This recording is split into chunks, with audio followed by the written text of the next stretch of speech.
if markets are a string of positive returns and negative returns, bull markets tend to take time. Bear markets happen super fast. So if you get it right, you make a lot of money very quickly. So macro guys love bear markets. We use leverage, we go for the kill, then you walk away.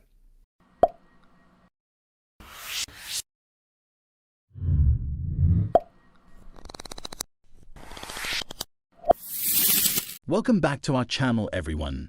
In this video, Raoul Pal discusses the economic crisis of various nations and how they affect the world economy. At the moment, events are taking place in Thailand. Raoul Pal claims that devaluing a nation's currency can have a big effect on the world economy. Asia is experiencing a crisis of sovereign debt. Currencies are collapsing, stock markets are in a downturn, and the bond market is seeing a lot of activity, which is especially affecting Europe.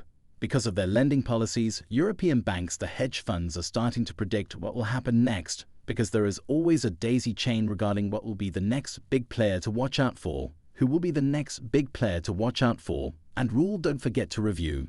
Asia and Raoul Pal mentioned that they feel like they are halfway through the situation and have a good understanding of it. Stan's transactions, Stan kept a close eye on Miller's trades, just as Raoul's friend had done when he visited Goldman Sachs. By tracking the flow of trades, he was able to see the positions in the futures booking system, and Raoul could see how he had added layers, first concentrating on FX bets, and then expanding into equities. Raoul Pal discusses a lot of topics, including commodities, fixed income, and other things, so please watch the entire video, like it, share it, and subscribe to our channel. An entire system, the commercial system of which we live, is based around finance and banking. And the entire banking system become insolvent. And that was probably the pensions industry as well, and anything to do with housing. And I mean, it had all stopped. And the terrifying thing is, if you're not careful, you go back to barter. It had happened in Argentina in 2004. We'd seen it. People knew. So somewhere in the back of my mind was, holy shit, this could be Argentina. 2004, where it went to barter, or this is 1929, 1931, 1932, 1933 all over again, which means that even though the market's down 50%, it can go down another 50% and another 50%. Because what is the resolution?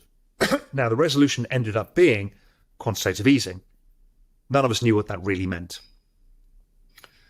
So I see the quantitative easing, I see the massive fiscal stimulus, the TARP policy, all of this stuff, and the markets start rallying, and you're used to short squeezes, so of course you think it's a short squeeze. My economic indicators had bottomed. They got as bad as they were going to get, and they'd started to rise. But my emotion was telling me, this is not over yet. We're going to go to the logical conclusion. It's when you kind of impose your will on the markets, and you see it. I see it now. I see it. I've seen it in different periods of time where people impose what they think it should be, not what it is. So I'm like, this is the comeuppance of the financial system. This is the big one. And it was a big one, right? It was catastrophic, but I thought it should be more. Down 50%, that's nothing. We need total wipeout here.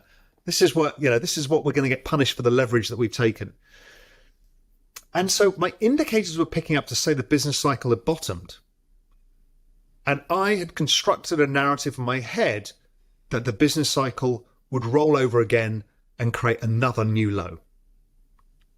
I had no evidence to support that. What it was emotion telling me that's what I wanted. I just had a huge success of 2008. I was now feeling hubristic. I thought I was invincible. Of course I would nail this. And imagine the glory if I got it right again, that the market rolls over and that it didn't mean revert. And then we went through decades of markets not going back to the highs. And if I called that, then I would be amazing, right? Every time I've done this, every time I've started to believe my shit smells of roses, I've had my nose rubbed in it. I remember when I was at GLG, I remember the difficult conversation with Noam Gottesman, who's still a mentor and a very close friend of mine, about a pay rise, being compensated for, we'd had some good performance, and I wanted to get a better percentage of the performance fees. So Noam very graciously agreed. We debated all this stuff, and obviously I then had a terrible year afterwards. Like, no, I'm going to leave. And I said, look, and I'm not going to get a bonus anyway, because I negotiated this, and I stand by that. If I'm not making money, I shouldn't get paid. He's like, no, I'll pay you a bonus regardless, because I want you around. I'm like, I can't do that because I'm not honouring my part of the deal, but thank you. That was the kind of guy he was. But so hubris, I've learned, is when it creeps in, your spidey sense should go up. I completely got this wrong. So all of the economic work that I taught myself, how to look at the business cycle, all said the probability is that the worst is behind us. My emotional side was screaming other things. Everybody around us was screaming other things. And so I didn't close out my short positions. I said, it'll be fine because it'll roll over again. And then I added. And I was recommending it as well. And there's a bunch of people. 2009 was a mixed year. You either did really well, or you got absolutely nuked. And I got absolutely nuked. I don't think it was easily the worst year I'd ever had in the history of Global Macro Investor. Easily the worst year I'd had personally. And a lot of clients got murdered by it as well. Raoul Pal claims that one of the most important trades made during the Asian crisis was shorting the currencies because of their liquidity. This was a huge move, but the problem was that the interest rate markets were shifting, raising interest rates, and speculators were borrowing the currency, making it quite expensive. It was difficult to play this game throughout Asia, and if you were lucky enough to secure funding at a low cost, you could execute these trades. However, timing was crucial in this scenario, as they were beginning to lose significance. South Africa was placed in an unusual position. There were two talks about different kinds of currencies, the commercial rand and the financial rand. The commercial rand could be traded anywhere in the world, but you should be aware of the interest rates attached to it. Everyone wants to sell it.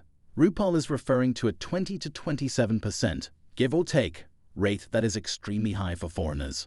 Raoul was not allowed to shorten the financial round. He doesn't remember the exact sequence, but he thinks it was the financial round that he couldn't shorten. Let's return to the interview with Raoul Pal. And you begin to self-identify. All macro people self-identify with bear markets. Mm-hmm. Because generally speaking, if markets are a string of positive returns and negative returns, bull markets tend to take time. Bear markets happen super fast. So if you get it right, you make a lot of money very quickly. So macro guys love bear markets. We use leverage, we go for the kill, then you walk away. And the lesson everybody learns is when do you walk away and when do you not? So the really good people, the Paul Tudor Joneses and the Lewis Bacons and the Stan Druckenmillers, no. I remember writing to Paul, in fact, in 2001.